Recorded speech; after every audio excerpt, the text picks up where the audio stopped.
Bienvenidos a mi proyecto final sobre las relaciones de Panamá con los Estados Unidos, impartida por el profesor José Martínez. Soy el estudiante Ángelo Garibaldi del Centro Regional Universitario de Colón para la carrera de Bellas Artes. Para mí hoy es un placer hablarles sobre los diversos acontecimientos de nuestra historia como panameños. Para este video seguiré una dinámica. Empezaré tocando los aspectos más importantes de cada tema y al final de la explicación daré mi análisis con todo lo que he aprendido acerca de ese tema. Para empezar hay que dar un salto al pasado, al origen de todo esto. ¿Y cuál es el origen? El destino manifiesto. Pero, ¿qué fue el destino manifiesto? El destino manifiesto fue una corriente filosófica que se basaba en la creencia de que Dios eligió a los Estados Unidos para ser una potencia política y económica sobre las demás, en resumen, una nación superior. La frase en sí como destino manifiesto data del 1845, cuando fue publicado en un artículo por el periodista John L. O'Sullivan. Ahí explicaba que su destino era extenderse por todo el continente, ya que así lo había asignado la providencia. Pero, más pronto que tarde, esto llamó la atención de diversos líderes y políticos que aludieron esta teoría, ya que sabían que era para justificar la expansión de los Estados Unidos por toda América. Al principio esta doctrina se oponía al uso de la fuerza, pero con el pasar de los años se empezó a usar para justificar su intervencionismo en otros países. Claramente era un hecho que traería diferentes problemas, y así fue. Esto produjo disputas como las guerras con México por anexar territorios. Otro factor importante fue el Congreso Bolivariano, que su sede fue en Panamá precisamente. Aquí se buscó motivar a los países a prever el peligro de las intenciones expansionistas que estaba mostrando Estados Unidos, y luego de varias sesiones se llegaron a firmar diferentes tratados diplomáticos llamados Protocolo del Istmo. Un tratado que contenía diferentes puntos. En este caso el más importante relacionado al tema es la confirmación de una confederación entre los latinos para defender su independencia del dominio extranjero. Ahora, muy de la mano con el destino manifiesto tenemos la doctrina Monroe. Esta fue otra corriente de pensamiento surgida en Estados Unidos por el presidente James Monroe. Esta doctrina consistía en considerar cualquier intervención de Europa en el continente americano como una agresión a los Estados Unidos, por lo que los norteamericanos podían dar una respuesta inmediata y contundente. En esta doctrina destaca la célebre frase América para los americanos, la cual refuerza este argumento de que cualquier intervención de algún país de Europa en América sería tomado como una amenaza directa a los Estados Unidos. En este caso, ellos tenían cualquier derecho de contraatacar. Esta doctrina trajo muchas consecuencias, pero no fueron consecuencias inmediatas, sino a largo plazo. ¿Por qué se dieron las consecuencias? Por las constantes intervenciones de los Estados Unidos en Latinoamérica, lo cual duró hasta el siglo XX. Por esta razón se fundó la idea de que América Latina era la parte trasera de los Estados Unidos. Esto provocó el levantamiento de diferentes personajes de la época, y así nace la doctrina Díaz.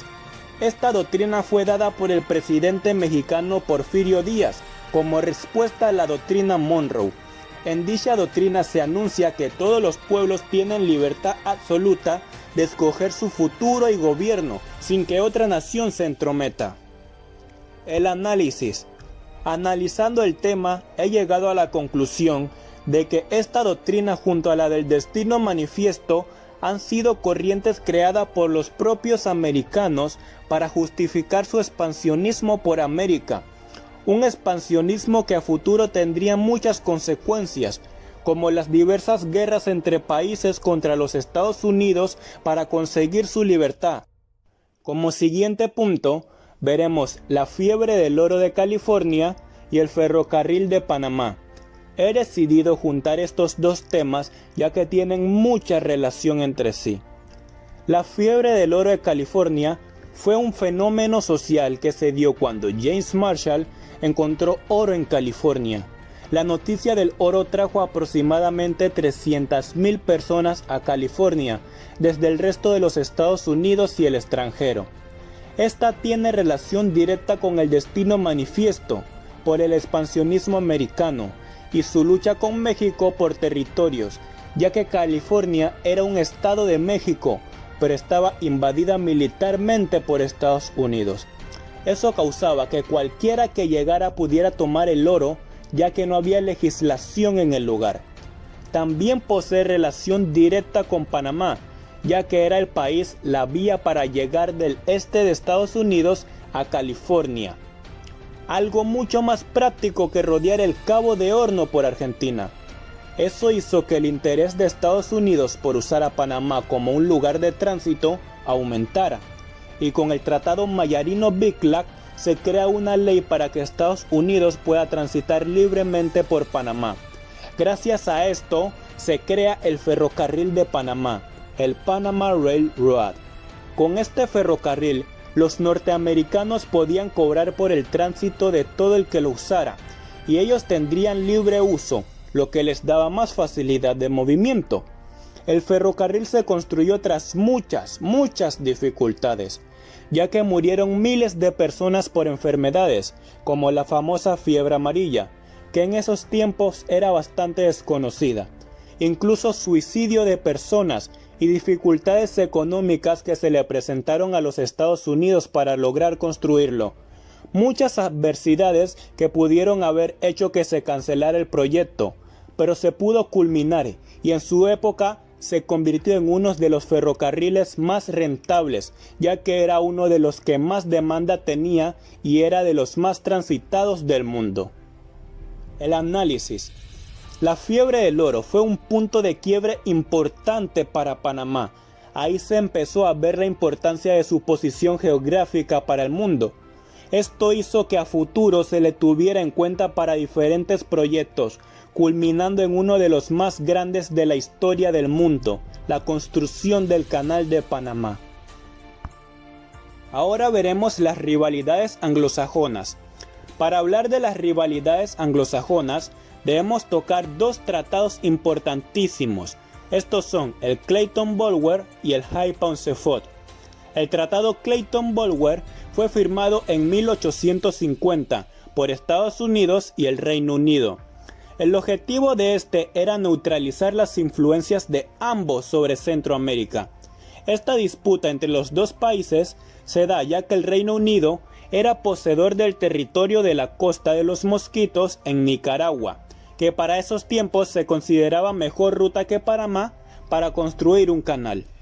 Para Estados Unidos este control presentaba una barrera para ellos y sus movimientos expansionistas, por lo que la firma del tratado les convenía, aunque al Reino Unido también le venía bien, ya que podría neutralizar las fuerzas de Estados Unidos por Centroamérica.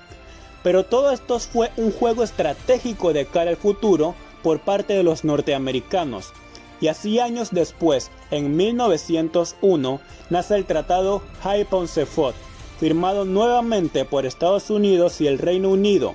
Este tratado se encargaba de anular el Clayton-Bulwer. Así los británicos reconocían que su influencia en la región había disminuido.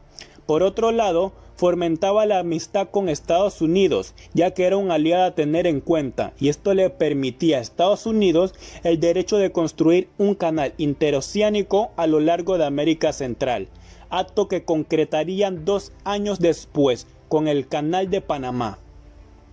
El análisis. En esta rivalidad de Estados Unidos con el Reino Unido se puede ver lo estratégico que fueron los norteamericanos. No daban un paso sin saber el siguiente. Desde el momento de la firma del tratado Clayton-Bulwer, tenían en mente cuál era su siguiente movimiento para quitarse al Reino Unido del camino. Y así fue. Con el tratado High-Pauncefote lo consiguieron y lograron esa hegemonía que tanto buscaban sobre Centroamérica. Como siguiente punto, tenemos el canal francés y el estadounidense. Es una larga historia la de estos dos proyectos.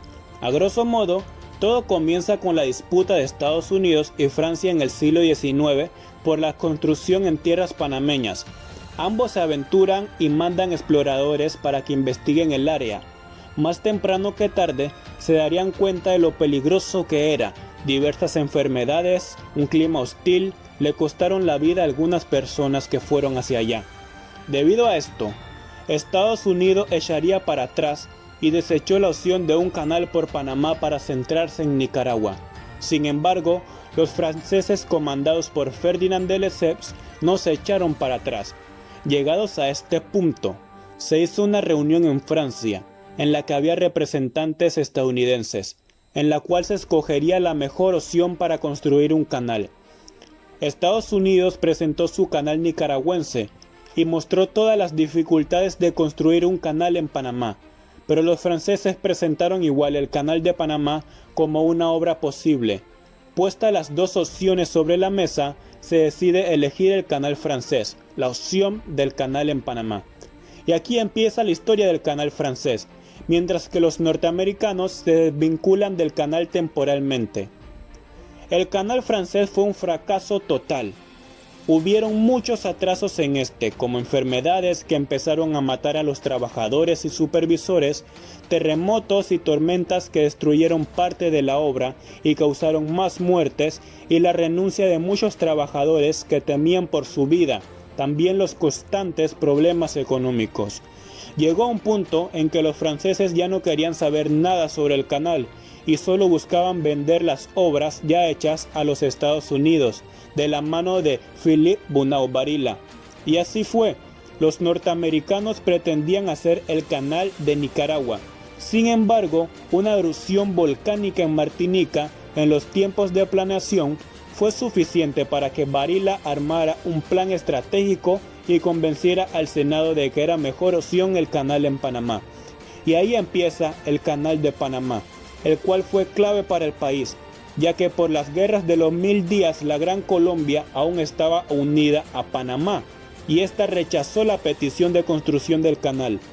Esto hizo que los norteamericanos apoyaran el movimiento separatista de los panameños, y se lograra la separación de Panamá de Colombia, y ahí, con el camino libre, pudieron comenzar la construcción.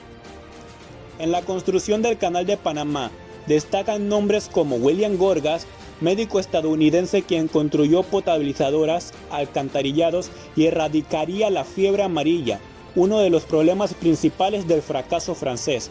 También tenemos a John Stevens, quien urbanizaría la zona del canal y construiría pueblos para dar una buena calidad de vida a los trabajadores. Y George Washington Girls, quien fue un ingeniero del ejército estadounidense, quien lideró el proyecto hasta su culminación. Y así, con la construcción de la represa de Gatún y terminadas las esclusas, el 15 de agosto de 1914 se inaugura el Canal de Panamá con el paso del vapor Ancón. El análisis. Sin duda alguna, uno de los factores que más ha caracterizado a Panamá en la historia mundial es su posición geográfica, y con ella la construcción del canal, un proyecto que no se concretó de un día para otro. Fueron décadas de trabajo y de un montón de procesos que la llevaron a ser lo que hoy es en día. Sin duda alguna, sin el canal de Panamá la historia sería muy diferente. Somos muy afortunados de tenerlo. Los misterios de la historia general. Hablaremos de Victoriano Lorenzo. Victoriano fue un humilde líder indígena liberal, nacido al norte de la región de Coclé. Era famoso por pasar 9 años preso, por matar a un explotador y por luchar contra las injusticias de los conservadores. Luego de la derrota de los liberales en la batalla de California, Victoriano se volvió guerrillero en Penonomé, donde logró derrotar y derrocar a los conservadores. Gracias a ese acto, fue nombrado general de división y así se convierte en el líder de una revolución que promete devolver las tierras a los campesinos. Esto claramente causó temor en la oligarquía. El siguiente año, en 1902, las fuerzas liberales comandadas por Victoriano abarcan ya casi todo el interior del país y avanzan hacia la ciudad de Colón y Panamá. Este es el momento en el que Estados Unidos toma carta en el asunto y advierte a Benjamín Herrera, quien era jefe militar de Victoriano Lorenzo, que Estados Unidos no permitiría combates en Panamá ni Colón o cerca de las vías ferroviarias. Así los dos bandos acuerdan firmar la paz. Pero Victoriano se presentaba como un problema, y los firmantes sabían que él no aceptaría el pacto firmado, por lo que después de la firma lo detienen y lo envían preso a la ciudad de Panamá. Victoriano se logró fugar, pero es recapturado. Mientras estaba en la cárcel, los liberales y conservadores neutralizaban sus tropas entre ellos, y así los conservadores lograron neutralizar la mayoría de las tropas de los liberales. Finalmente, el 15 de mayo, es sentenciado a muerte y fue fusilado Victoriano Lorenzo a los ojos de muchas personas. El análisis. Victoriano Lorenzo fue un hombre que luchó y dio su vida hasta el final por la libertad y la justicia. Era un líder nato, el cual buscaba lo mejor para sus seguidores, e hizo lo que pocos se atrevieron a hacer en esa época, precisamente por ese miedo a las consecuencias. Y tuvo razón. Tras la separación de Panamá de Colombia, los líderes de Panamá quedarían siendo conservadores, los mismos que fusilaron a Victoriano.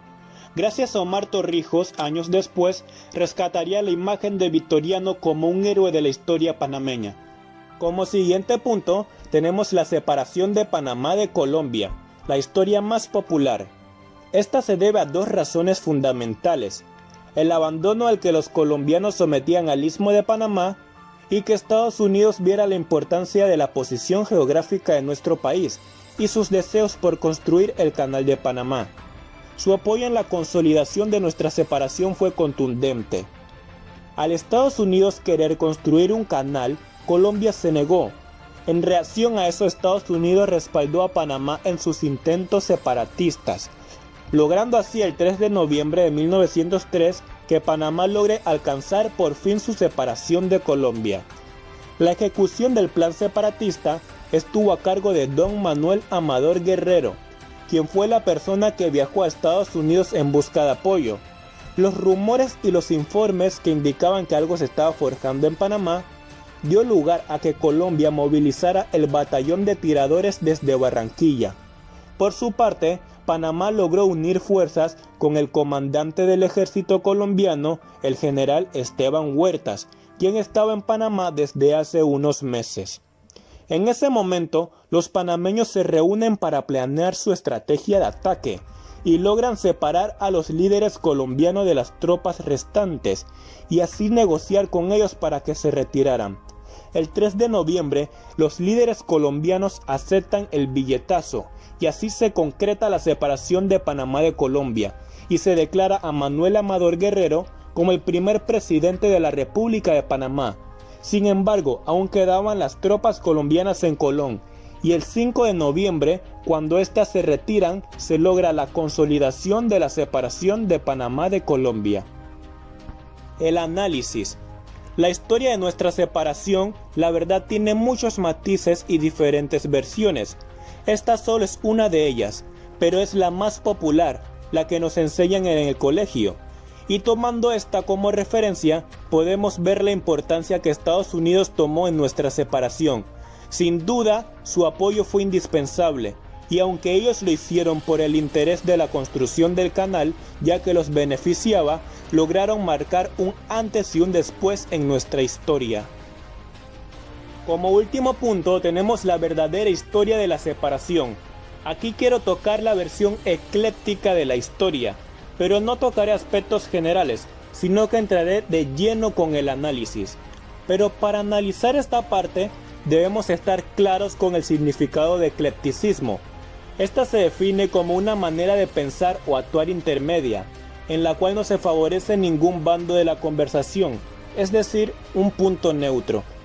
Teniendo esto presente, nos podemos hacer a la idea de lo que va este punto.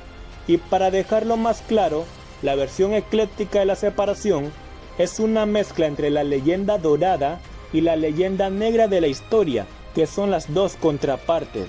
Una es lo bonito y todo lo color de rosa del hecho ocurrido, y la otra parte es la oscura y vergonzosa realidad.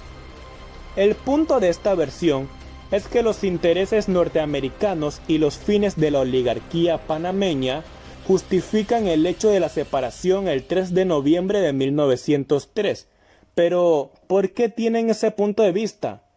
Porque si damos un salto atrás en la historia, nos damos cuenta que pocas y muy pocas eran los momentos en que las clases mercantiles del país consideraban la separación, y por lo tanto no se podía tomar en cuenta como una lucha constante hacia la independencia, por lo que ésta se pudo haber visto como un simple capricho de la oligarquía del país. Es por eso que se presenta por parte de personajes como Manuel Amador Guerrero y Federico Boy una triste figura de la historia panameña. Así el momento de victimizarnos daría pie a un argumento sólido para la separación. Pero la pregunta más importante es, en 1903, ¿Estados Unidos estaba apoyando nuestra independencia o garantizando nuestra caída a un régimen colonial? Desde esta perspectiva no hay duda. No fue una independencia total, ya que nos separamos de Colombia. Sí, pero empezó una intervención constante de los norteamericanos en el país. Ideas que los Estados Unidos rondaba desde mucho antes con la doctrina Monroe y el Destino Manifiesto, y que ahora tomaba más fuerza teniendo en cuenta la creación del canal. En este punto en la teoría ecléctica concluye con que no había otra alternativa, dando a entender así que a pesar de todo era una de las mejores salidas para lograr una república. Y eso se logró con esta versión. Así se hace que se siga manteniendo esta versión durante tanto tiempo y sea apoyada por historiadores como Diógenes de la Rosa, entre otros. Para concluir el trabajo, espero haberles dado un viaje por la historia, desde 1800 que empezaba la doctrina Monroe hasta 1903 o 1914 cuando hubo la separación de Panamá o se construyó el canal. Sin duda es un montón de procesos que se entrelazan entre sí y crean lo que hoy es Panamá en su 2020. Cosas que sin relaciones con Estados Unidos, Colombia, entre otras, no hubiese sido lo mismo de nuestra historia, y tenemos que estar orgullosos de todo lo que se pasó para llegar a lo que somos hoy en día.